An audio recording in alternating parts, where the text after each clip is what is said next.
Buenas, clase de desarrollo de aplicaciones web. En la clase de hoy vamos a completar los temas que quedan de la unidad número 4, que hablan de seguridad de servidores web, configuraciones en servidores, ¿sí?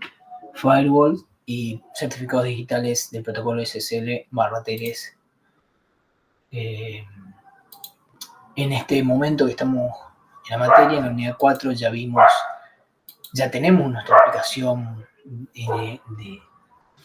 la aplicación que va a estar en el servidor, ¿sí? Que va a atender a la aplicación cliente que estamos terminando de hacer con Angular, ¿bien? Y no alcanza, no basta con que nuestras aplicaciones sean funcionales y visualmente atractivas, ¿bien? ¿Por qué? Porque si nuestro servidor es vulnerable, o sea, tiene fallas con la configuración o no soporta X número de conexiones o tiene tales puertos abiertos que no debería tener, o aplicaciones que no usamos y tienen alguna complicación en relación a la seguridad, nuestro servidor puede ser vulnerable por estas cuestiones y la aplicación que estamos desarrollando o que desarrollamos y está en producción, va a carecer de valor todo el esfuerzo que pusimos para que sea atractiva, para que cumplan los requisitos que nos pedían. Bien, recuerden que una vez que nuestra aplicación está pública y accesible de Internet, se convierte en un objetivo de ataque. Ustedes no saben quién y con qué intenciones está tratando de utilizar nuestra aplicación. Ustedes no saben si el usuario, cuando ustedes le dicen ponga número de DNI, realmente está poniendo un número de DNI, o cuando le pedimos que se loguee con un correo electrónico y una contraseña, que ponga exactamente un correo electrónico. Bueno, estas cuestiones tienen que tratarse, ¿sí?, de minimizar estas posibles fallas, justamente para que nuestra aplicación sea segura, ¿sí?, y también las configuraciones que comenté antes en nuestro servidor. Por estas cuestiones que vengo mencionando, entender cómo proteger el servidor web es una competencia que nosotros como desarrolladores necesitamos conocer y saber. Por ejemplo, el uso de certificados digitales. ¿Qué es la seguridad de servidores web? La seguridad de servidores web se refiere a un conjunto de prácticas, configuraciones, herramientas destinadas a proteger los datos, la infraestructura y los servicios que están en el servidor. Conjunto de prácticas. Por ejemplo, si en el formulario de logueo de nuestra aplicación está pidiendo un correo electrónico, bueno, estaría bueno que nuestra aplicación solamente valide eso, un correo electrónico, y no caracteres simplemente, ¿no? Que el formato sea un correo electrónico. Configuraciones. Podría ser cerrar los puertos que no utilizamos en nuestro servidor web, o podría ser que los usuarios de mi servidor web no tengan más permiso de los que necesitan para determinados directorios o archivos.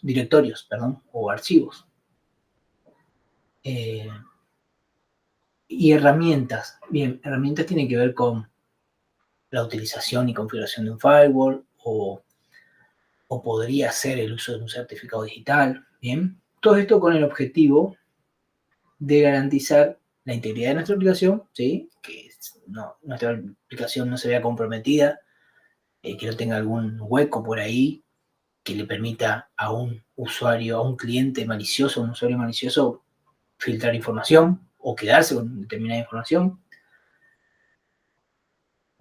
Otro objetivo es la confidencialidad de los datos de los usuarios que está manejando nuestro servidor. Eso es importantísimo. Y la disponibilidad del servicio. ¿Qué servicio? Por ejemplo, el servicio que están corriendo o van a correr en el backend con el gestor de aplicaciones que vieron en la práctica, que es PM2. Uno de los ataques que ahora vamos a ver, uno de los ataques a servidores web muy utilizados es la denegación de servicios justamente. Así que dentro de los objetivos de la seguridad está ese, el de que nuestro servicio esté disponible siempre. Un aspecto importante que hay que considerar es cuándo aplicar la seguridad en nuestras aplicaciones. Es muy común que se tenga en cuenta la seguridad de nuestras aplicaciones y de nuestro servidor al final, una vez que estamos por poner en producción la aplicación.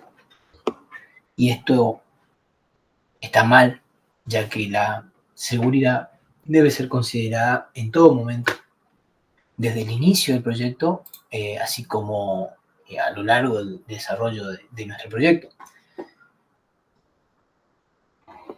Como dice la presentación, es común que se aborde al final cuando ya es muy tarde. Una configuración incorrecta del servidor o una política débil de la contraseña o un diseño inseguro podría abrir brechas que son difíciles de corregir, o si las corregimos podría abrir otras brechas nuevas. O sea, vamos a estar parcheando lo que ya tenemos y no es la idea, porque primero, no está bueno parchar, agregar código así a nuestra aplicación, hace que sea más difícil de mantener, más compleja esta tarea. Y si consideramos, por ejemplo, la seguridad desde el minuto cero, cuando arrancamos la aplicación, el desarrollo de nuestra aplicación, consideramos que la contraseña del cliente va a tener determinada política, por ejemplo, de tal longitud, con tales caracteres. Si la consideramos desde ese momento, no vamos a tener que resolver esto al final. O si consideramos el uso de certificados digitales para la comunicación cliente-servidor, vamos a configurar el servidor web para que utilice el puerto que corresponde, en este caso el 443 y no el 80. Vamos a considerar también ver de dónde obtener ese certificado digital.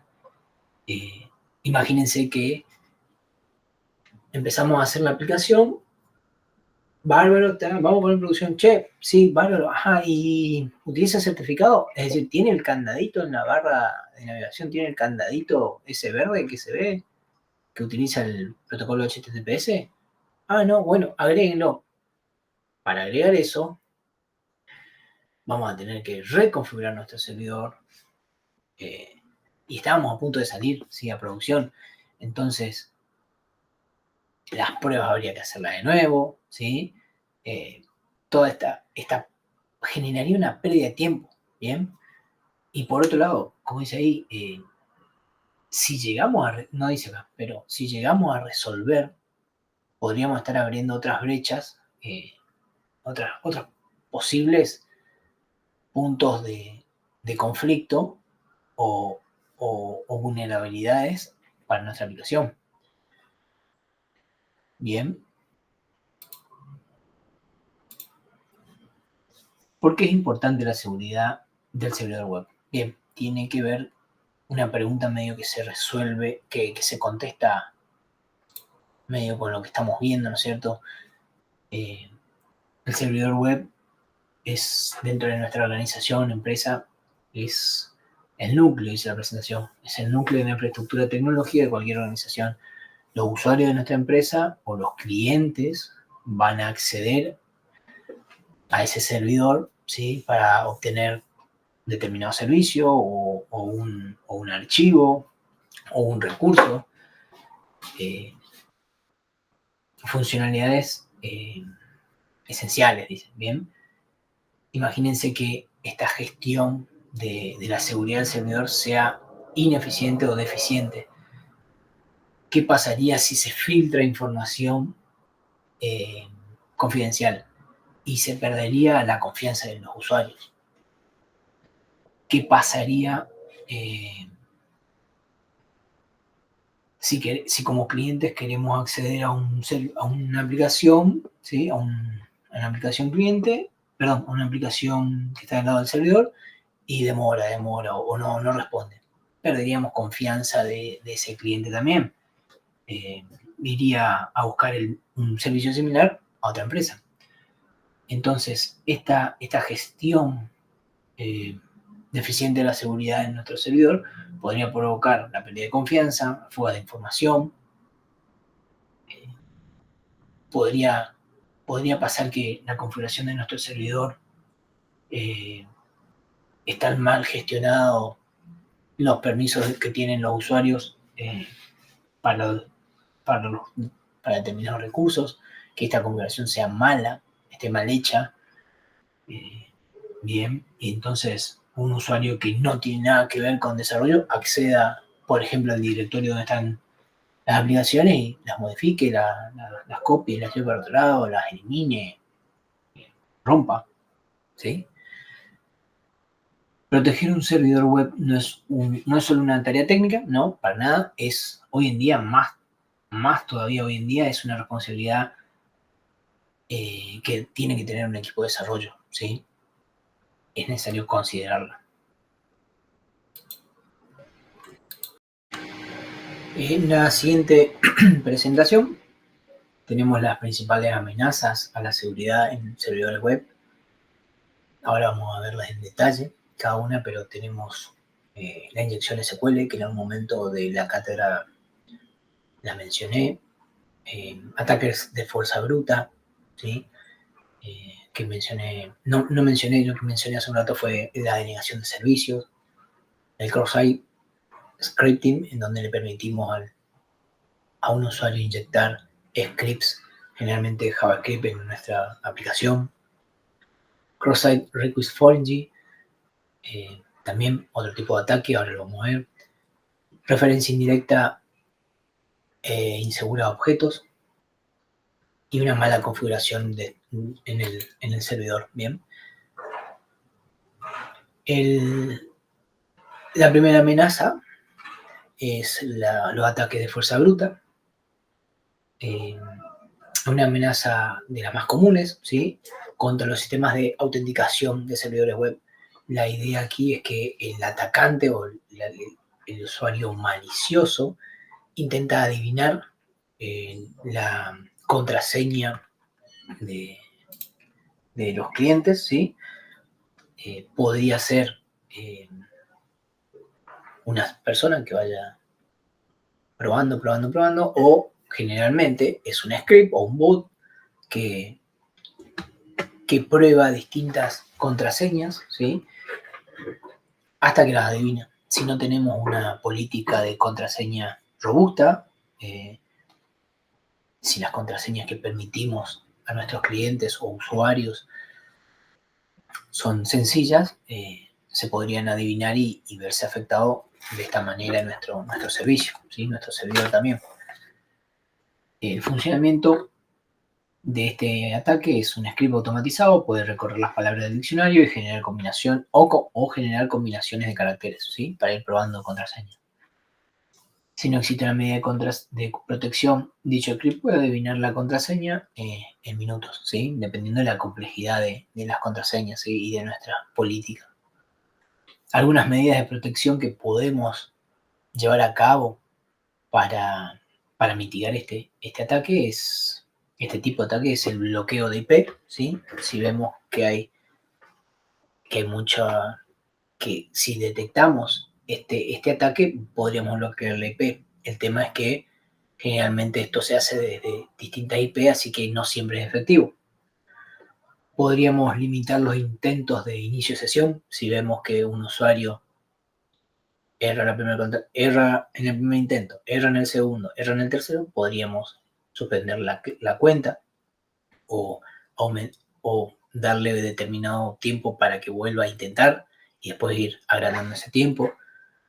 Utilizar un CAPTCHA para verificar que es un humano. Una autenticación multifactor tiene que ver con que, además de la contraseña inicial, requiera otro tipo de de contraseña, ¿sí? Para validar el acceso justamente. Y políticas de contraseñas de seguridad más seguras y más robustas. No dejar libre para que la contraseña no tenga un mínimo, una longitud mínima o requiera de caracteres especiales o no, etc. Una política mejorada. Bien.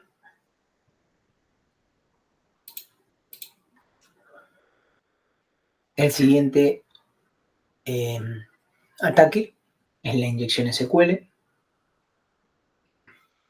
Esta técnica consiste en introducir instrucciones SQL en campos de entrada a nuestra aplicación. Generalmente son en formularios de búsqueda o formularios de login, con el objetivo de que las instrucciones SQL se ejecuten en nuestra base de datos.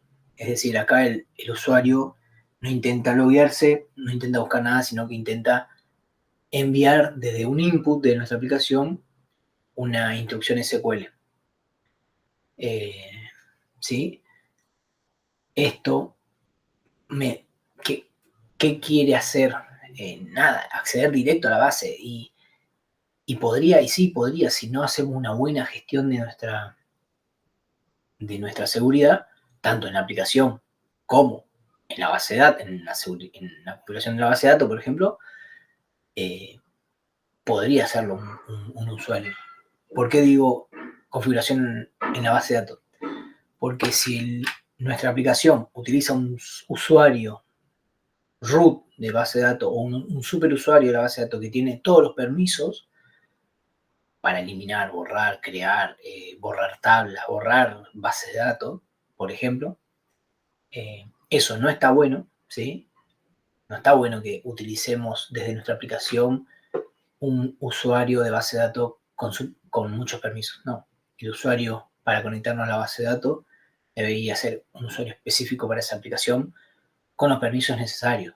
Si tiene que leer, solamente va a leer. Si en algún momento se va a permitir la actualización de información, bueno, se habilita ese permiso a ese usuario. Pero no debería un usuario de una aplicación poder crear otra tabla o borrar una tabla. Bueno, estas cuestiones tienen que ver con la seguridad, ¿sí? Ya desde el usuario de la base de datos. Bien. Otra posible medida de protección,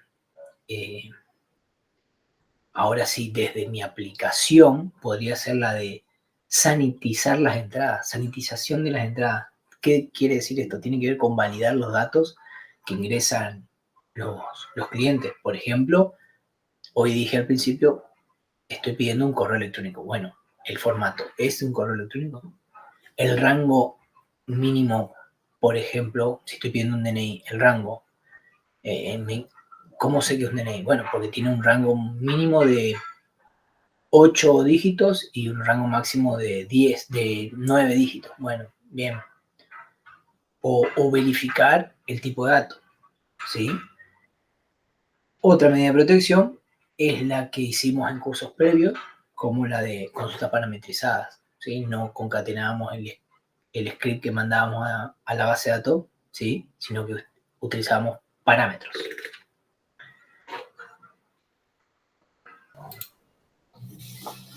El siguiente tipo de ataque es el cross-site scripting, ¿sí? Una técnica que permite a un atacante inyectar y ejecutar algún tipo de código malicioso, ¿sí? Dentro del navegador del usuario. Esto, generalmente, este código es JavaScript, ¿sí? ¿Y esto por qué pasa? Porque la aplicación o el sitio web no valida correctamente las entradas que puede hacer el usuario, justamente.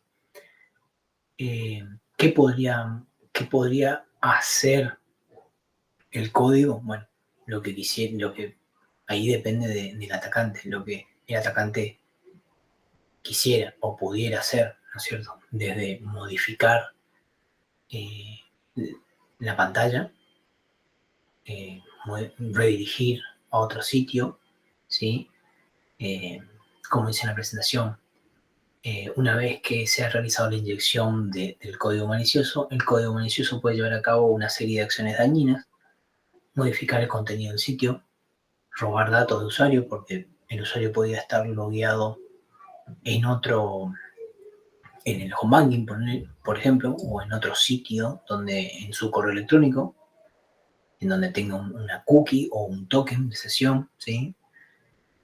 Redirigir el tráfico a otros sitios, ¿sí? O bueno, la acción que pudiera querer hacer, ¿sí? Entonces, eh, hay dos variantes, ¿sí? El reflejado y almacenado, que no lo voy a explicar ahora, va a quedar para que investiguen y va a ser preguntado en el cuestionario que falta, ¿bien?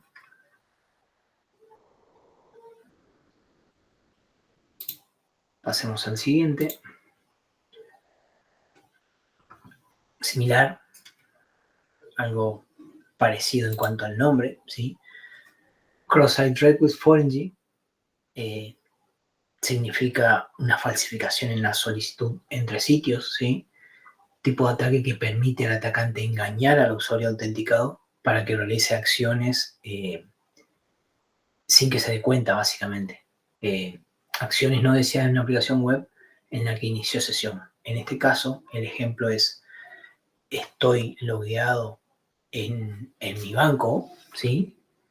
Sin cerrar sesión en una pestaña, abro otra que tiene un código malicioso, ¿sí? Esa otra podría eh, leer los datos del inicio de sesión que tengo y generar una solicitud a ese sitio con nuestros datos de inicio de sesión, por ejemplo, una cookie o un token, ¿sí? Entonces, eh, ¿qué va a pasar? El cliente va a recibir, va a ver que el cookie es correcto o el token tiene los datos válidos y va a realizar la acción maliciosa. Por ejemplo, podría ser transferir fondos en el ejemplo de que estoy en el banco, ¿no es cierto? En este escenario, el atacante puede aprovechar la autenticación del usuario para ejecutar acciones maliciosas en su nombre, como cambiar contraseña, también podría ser, transferir fondos u otras acciones para las cuales el usuario tiene permiso, ¿sí? Algunas medidas de protección. Si quisiéramos modificar nuestra contraseña en nuestra aplicación, podríamos pedir nuevamente la contraseña eh, o mandar por un mensaje de texto un código para verificar eh, que es realmente la persona, ¿sí? Aunque esto también hoy en día es complejo en confiar y no confiar. También se está usando el token, ¿sí? En las aplicaciones de celular te piden un token, ¿bien? Se genera un token. Y también podríamos validar el origen de la solicitud para estar más seguro. Esto del lado del servidor, ¿no es cierto?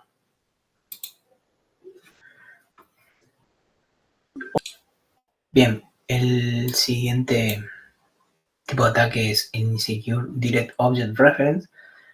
Justamente es la referencia directa insegura a objetos dentro del servidor, ¿sí?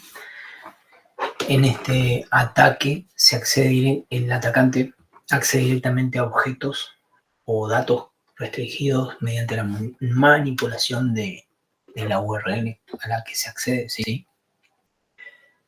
¿Por qué puede darse esto? Porque no se verifican los permisos que tiene el usuario que está haciendo esa solicitud. Eh, Ejemplo clásico es el que está en la presentación, en donde yo estoy logueado en una aplicación, por ejemplo, o en un sitio, y el sitio accede a los recursos, ¿sí? Accede, dice ahí, al perfil del usuario ID99 y la URL dice mi app barra perfil.html y de usuario 99, ¿sí? Si yo veo esto, se me ocurriría cambiar a 100, como está ahí, y ver los datos de otro perfil. Bueno, eso no debería pasar, ya que nosotros por cada petición deberíamos estar verificando, verificando la autorización que tiene ese usuario para realizar o no esa solicitud. Bien. En una aplicación así, los otros usuarios no deberían poder cambiar la URL de consulta a un valor diferente y obtener el perfil de otro usuario. Bien, medidas de protección, las que figuran ahí, vale, y ya mencioné, validar la autorización en el servidor por cada recurso solicitado, ¿sí? Bueno, me piden esto, está bien, a ver quién es el usuario, no es, bien, rechazar, obviamente. La otra es utilizar identificadores aleatorios o ofuscados, como el UID, ¿sí? En el que estamos utilizando en la parte práctica para las encuestas. Esa es un buen mecanismo, ¿sí? En vez de usar los ID secuenciales para acceder al perfil. Entonces acá en vez de tener 99 podrían tener una secuencia ofuscada, como dice ahí, identificadores aleatorios, ¿sí? Denegación de servicios. Comenté al principio, básicamente lo que se intenta acá es saturar al servidor web con solicitudes falsas. De esta manera, ¿qué se espera hacer caer el servicio? ¿Sí? Entonces el servidor, por querer contestar a las solicitudes falsas, se va a ver saturado y no va a responder a las solicitudes verdaderas. Cuando un ataque proviene de un solo servidor, bloquear la IP de origen puede ser una medida efectiva, ¿sí? Pero no es así generalmente, sino que el ataque se da desde servidores distribuidos, ¿sí? Entonces, algunas medidas de protección, sin nombrar la del bloqueo de IP, porque no es tan efectiva, si bien es efectiva si identificamos que es de un solo IP, ¿sí? Bloqueamos la IP, bárbaro, podría dar. La otra medida de protección es el filtrado de este tipo de solicitudes. Si vemos que son recurrentes, ¿sí? Podríamos filtrar estas IP que están molestando, entre comillas, o sea, mandando muchas solicitudes, balancear la carga entre servidores, ¿sí? Podríamos tener muchos servidores y que atiendan distintos, que se balancee la carga del servicio entre estos servidores, ¿sí? No tener uno solo, entonces no se sobrecarga, ¿bien? Y un monitoreo y alerta para el comportamiento anómalo, ¿bien? Eso tiene que ver con monitoreo de logs, ¿sí? Que algo hablamos en el video anterior, monitorear los logs, recibir alertas por solicitudes recurrentes de tal IP en un lapso corto de tiempo, ¿bien? Security misconfiguration habla de una mala configuración a nivel servidor, ¿sí? Las configuraciones incorrectas en servidores, aplicaciones o bases de datos pueden dejar el sistema vulnerable a diversos tipos de ataques, ¿bien?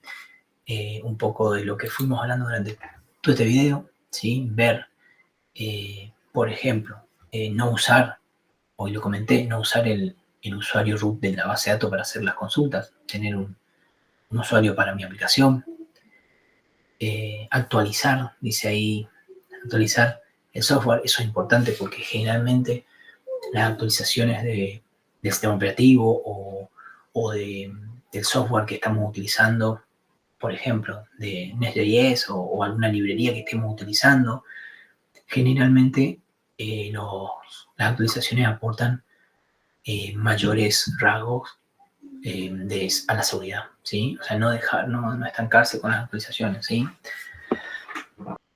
Puertos abiertos sin utilizar, ¿bien? Ver la configuración de nuestros servidores, a ver qué puertos tienen abiertos, qué estamos permitiendo que ingresen, ¿sí? A nuestro servidor, ¿bien? Si no voy a utilizar el 80, cerralo, porque voy a trabajar con certificados digitales que van por otro puerto, que tienen la comunicación por otro puerto, ¿sí?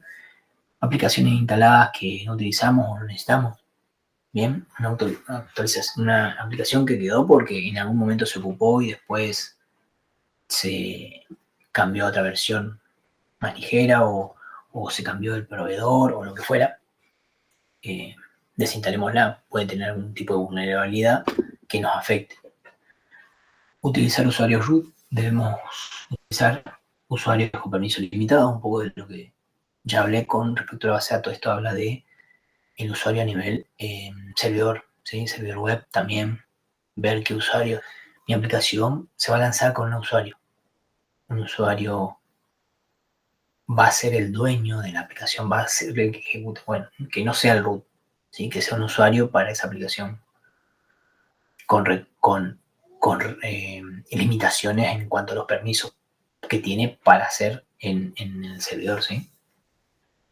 Bueno, un poco ya comentamos de contraseñas por defectos débiles, configuración incorrecta en permisos de archivos y directorios para los usuarios internos, ¿sí? Para usuarios de la organización sería. Bien, hasta acá los ataques más comunes. Bien. El siguiente tema que tenemos que ver es el de firewall. Sí, seguramente lo han escuchado, seguramente han trabajado o seguramente lo vieron en otra materia. Básicamente es una solución de seguridad, ya que puede ser hardware o software, que gestionan el tráfico entrante y saliente de un dispositivo o una red privada. La idea de gestionar el tráfico es justamente filtrar o bloquear los datos que no cumplan con cierto criterio de seguridad que necesitamos verificar nosotros según las necesidades de la organización, ¿sí? Entonces, este firewall, esta solución, como dice ahí, eh, va a estar chequeando, ¿sí? Según reglas, como por ejemplo, qué dirección IP puede entrar o no, o qué puerto necesito escuchar y verificar la info que viene por ese puerto, o los protocolos, ¿sí? Esas son reglas que generalmente se definen, ¿sí? En nuestro firewall para monitorear ese tipo de tráfico, ¿sí?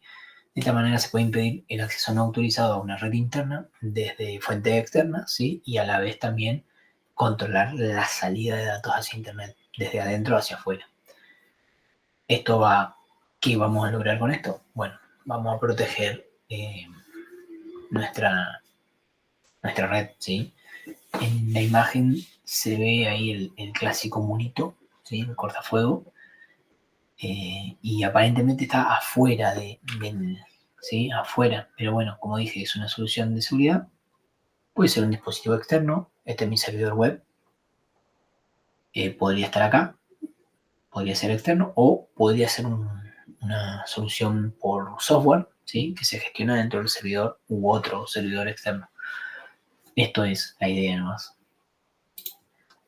La importancia del firewall. Bueno, sin un firewall, sin monitorear el tráfico que entra y sale de nuestra red, la seguridad va a verse comprometida, ¿sí? Y vamos a estar expuestos a cualquier tipo de ataque. Bien, entonces, controlar de manera eficiente esto, ¿cómo?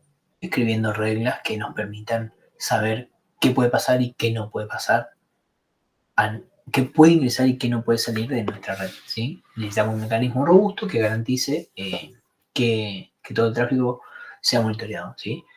Hay diferentes tipos de firewall, ¿sí? Uno, por ejemplo, es hardware y software, ¿sí?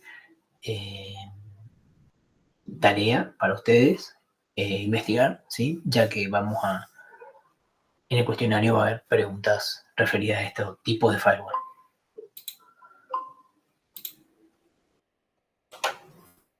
El siguiente tema que nos queda son SSL y TLS, ¿sí? Son dos protocolos de seguridad criptográfica que fueron diseñados para garantizar la privacidad y la integridad en la comunicación entre un cliente y un servidor. El primero de ellos se desarrolla en la década de los 90, SSL. Hoy en día ya está obsoleto, ¿sí? Y no es seguro su utilización, así que se recomienda el uso de su sucesor, que es TLS. Ahí en la presentación están las dos versiones, la más actual, la 1.3. Bien. La idea básica de estos protocolos es establecer conexiones seguras entre un cliente y un servidor en Internet, protegiendo los datos que se transmiten ante la posible interceptaciones o alteraciones de estos.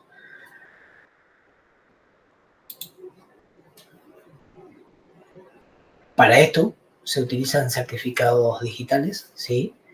Estos certificados se emiten con un sistema criptográfico conocido como infraestructura de claves públicas, ¿sí? La idea de estos PKI es que permiten que una parte, en este caso el navegador, establezca la identidad de la otra, que va a ser el servidor web, ¿sí? Mediante el uso de estos certificados. Bien. Para esto, ambos tienen que confiar en un tercero, que son las autoridades de certificación, que son quienes emiten los certificados, ¿sí? Para hacer una analogía, los certificados SSL y TLS funcionan como tarjeta de identidad digital que establece la identidad de los sitios web en Internet, asegurando la comunicación de red. Bien. Los CA, ¿sí? Las autoridades de certificación, son organizaciones que emiten y venden certificados SSL y TLS a quienes necesiten, a propietarios de sitios web o a empresas, ¿sí? Validan el dominio y emiten el certificado. Generalmente se venden. Acá hay un ejemplo de un CA que se dice que ha democratizado los certificados, ¿sí? La emisión de certificados, ya que letscript.org es una organización sin fines de lucro que emite certificados digitales, ¿sí?